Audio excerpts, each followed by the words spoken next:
Nako, may sumubok na naman. Oh, I think August 14, no? Alas 2 sa madaling araw, no? Talaga, Colonel De Leon, ha? Meron tayong mga reported. Ito na, no? Ito kasi nag-viral. Pakita mo yung video. May video ba tayo? Halika nga kayo. Talagang gusto nyo pang, ano? Dito, dito. Ipakita mo yung video. Ito, si Kamata. Play mo nga. Ayan o sila. Sa arte. Alas 2 sa madaling araw. Takot yata sa gabi. O ginawa namang alas 2. So yung mga truck, merong CCTV, anong tawag yun? Dashcam. Dashcam. Mabuti naman, itong may-ari ng sakyan, may dashcam, o nirecord niya, ipinadala niya. Hindi ba kayo nanonood ng Facebook? Ha? Nanonood din kayo? Di ba may pit na dyan sa atin? Ano yung ginagawa niyo?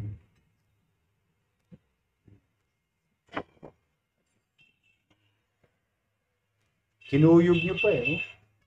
Piling kumakalkal ng Wepax yan. May galis yata sa Wepax yan. Ha? Ito ba yun? May galis ka ba sa Wepax? Wala? Yan, siguro. O, yan. Ano yung kinukuha nila yun? Mga gamit. Alam mo pa, hindi nila naiintindihan yan. Kawawa yung pahinanti dyan sa kanila. Sa kanila matcha-charge yan.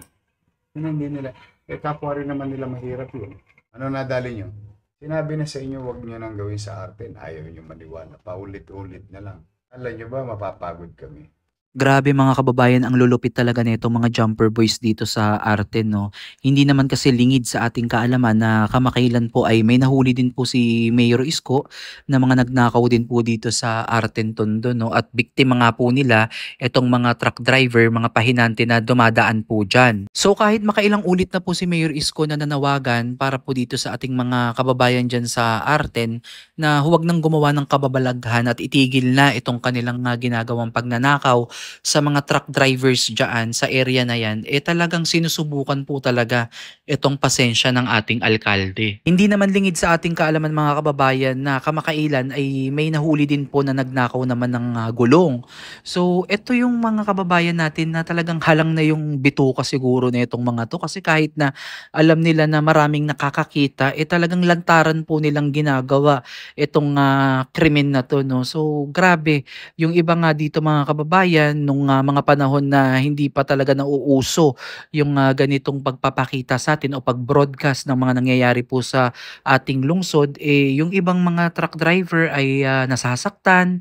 Kumbaga, hindi na kasi naiiwasan na yung mga truck driver natin ay manglaban, no? At kung mamalasin pa mga kababayan ay masasaktan pa or the worst, baka mapatay pa ng mga kawatan na ito dahil lang sa pagnanakaw ng kanilang mga karga-karga dito sa truck. So talagang makikita natin mga kababayan na napakalaki pa rin po ng suliranin ng pamahalang lungsod pagdating po sa peace and order. Pero gayon pa man mga kababayan ay sinisikap nga po ng pamahalaang lungsod, especially ni Mayor Isko at ng ating mga magigiting na kapulisan na panatilihin po yung kapayapaan at mahuli ang mga kababayan nating gumagawa ng hindi maganda para sa kanilang mga kapwa. At ito nga sa tuwing nag-a-update po si Mayor Isko ay isang patunay na ang gobyerno po ng Maynila ay gising at nakikinig po sa bawat hinaing ng mamamayan neto, no.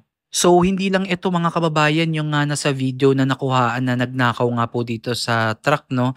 At marami pa po ang hinahanap ngayon sa kasalukuyan po ng ating mga kapulisan at ni Mayor Isko. At siya po talaga ay nanindigan na tatalupan niya talaga ang lupa, no, ang buong Pilipinas. Mahuli lang itong mga kawatan na ito na gumawa ng krimen dito po sa lungsod ng Maynila. At habang pinapanood natin tong shinare ni Mayor Isko na video tungkol nga dito sa Jumper Boys dito sa Arten ay hindi ko maiwasan na mainis at magalit, no, dito sa ating nakita dahil bakas pa sa kanilang mukha yung excitement, no, yung talagang kinuyog pa nila itong truck na to. At akala ko konti lang sila dito mga kababayan at makikita nyo naman na parang romescue pa yung ibang mga tulongis dito para makuha yung mga gamit dito sa ilalim ng truck, no. Kanya-kanya sila, no, parang kung makikita mo nga 'to mga kababayan, mala piyesta po na dinumog itong mga materyales na 'to. So hindi lang klaro kung ano yung mga nakuha nila diyan. Pero one thing for sure, siyempre may halaga po yung mga nakuha nila at hindi nila pag-aaksayahan ng panahon na yan. So, ang nakakatakot dito mga kababayan kasi kapagka nanglaban itong truck driver 'no or yung pahinante, maaaring ito kasi yung mga kawatan na 'to ay may mga dalang kargada 'yan.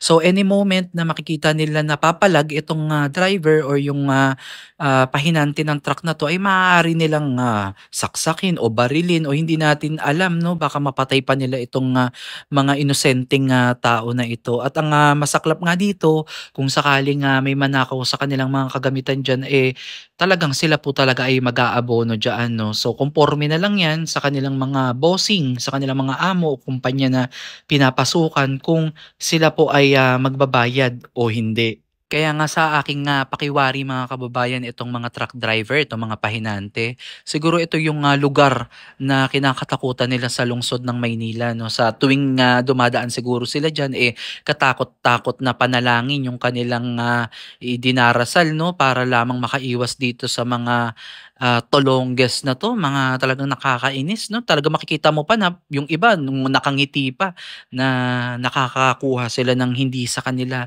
Hindi man lang nila inisip na yung mga tao na yan ay nagbabanat din ng buto at lumalaban ng patas sa buhay 'no. Alam naman natin na parehas lang biktima ang lahat ng kahirapan, pero hindi naman solusyon itong ginagawa nilang pagnanakaw o paglalamang sa kapwa para masabi mong gumaan yung iyong pamumuhay. So, sa mga nanonood sa atin 'no, lalo na yung mga taga-Arten mga kababayan, for sure siyempre may mga matitino din na mga tao diyan or yung mga magulang nitong mga nahuli na 'to ay wala namang kaalam-alam. So, maawa naman kayo 'no, dun sa mga taong naghahanap buhay ng marangal at 'wag nang pamarisan itong ating mga napanood ngayong gabi na 'to o ngayong umagang ito kung anong oras niyo mapanood 'tong video na 'to. Kasi wala talagang patutunguhan itong ginagawang masama sa ating kapwa 'no, kagaya ng pagnanakaw. Dahil dalawa lang ang pupuntahan niyo diyan mga kababayan, it's either kayo ay makulong o talagang mapunta kayo diretso sa sementeryo. Kasi hindi natin alam, mamaya makakaengkwentro kayo ng mga pulis at kayo yung manglaban. 'Di ba, maaaring kayo ay mapaslang. So hindi kasi natin masasabi mga kababayan kung ano yung magiging engkwentro sa mga panahon na ganito. Pupuwedeng manlaban o pupuwedeng tayo ay talagang mapahamak talaga sa ating mga ginagawang hindi maganda para sa ating mga kapwa. Kaya sa mga nakikinig sa atin 'no at may mga plano na gumawa ng hindi maganda para sa kanilang mga kapwa, itigil niyo na 'yan. Sana kayo ay magdalawang isip mga kababayan at 'wag nang subukin pa 'no na gumawa ng hindi maganda lalo na dito po sa lungsod ng Maynila dahil alam naman po natin si Mayor Isko ay medyo allergy talaga dito mga kababayan at talagang hindi mapapakali tong ating alkalde hangga't hindi na sasakote itong mga tolongges na 'to. At narinig niyo naman 'no, kailang beses niya na sinasabi 'to paulit-ulit sa kanyang mga live stream na hindi siya titigil hangga't hindi kayo nahuhuli. Basta ginawa niyo yung krimen dito sa lungsod ng Maynila, kahit talupan niya ang lupa at ang buong Pilipinas, kayo lang ay mahuli ay gagawin niya. So, yun lang mga kababayan 'no. Walang magandang maidudulot 'to at isa pa nakakapagpapangit 'to sa imahe ng lungsod ng Maynila. So, maaaring maraming mga negosyante ang mag-back out 'no dahil nga po hindi secured, hindi maayos ang peace and order dito sa lungsod. So, maaaring ito ay magdulot ng hindi magandang epekto para po sa pag-unlad ng ating lungsod. Kaya itigil niyo na mga kababayan at sumama na kayo sa pamahalaang lungsod ng Maynila sa isinusulong nitong pagbabago at pagpapaunlad. So, walang magandang maidudulot to mga kababayan 'no.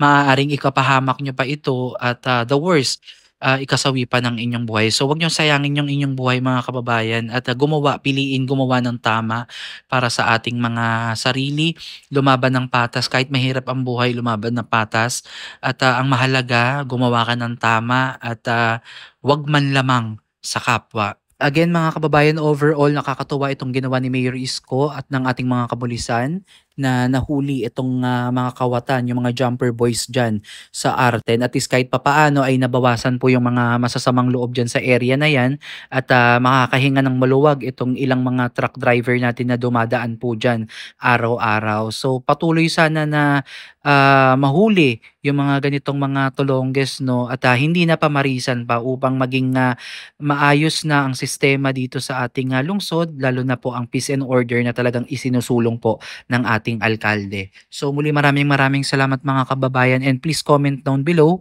at kung kayo may mga report din sa inyong mga area kung ano yung mga nangyari dyan ay i-message nyo lang po ang Facebook page ni Mayor Isko Moreno Domagoso at yan po ay sasagot sa inyo. No? Hintay-hintay lang po kayo kasi may mga admin naman din po yan at i-report nyo po yung mga kababalaghang nangyayari dyan sa area ninyo para mabigyan po ng aksyon. So muli maraming salamat again sa inyong pakikinig at panonood dito sa ating channel. God bless po sa inyo at mabuhay po kayong lahat.